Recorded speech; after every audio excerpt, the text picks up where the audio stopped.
Good morning!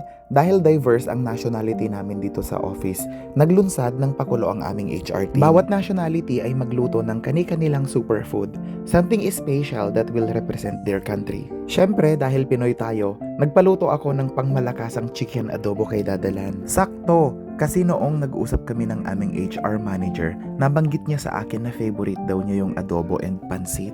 Sa oras na to, naglalagay na sila ng mga numbers sa aming mga dishes. At number 9 tayo. Bale, ininit ko nga muna yung adobo sa microwave bago ko siya nilagay dito para mag-melt yung sabaw niya. Sabi ni Carl, Kuya Neil, ang bango ng adobo mo. Wala namang criteria for judging. Naglagay lang sila ng QR code sa TV. I-scan mo yun and then vote for your favorite dish. Ang daming foods at iba't ibang mga klase. Bukod sa mga may mga kanya-kanyang dala, marami ding nag-order sa labas.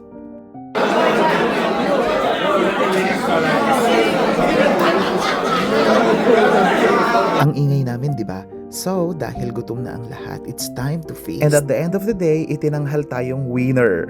Winner talaga ang adobo mo, Dadalan. Maraming salamat.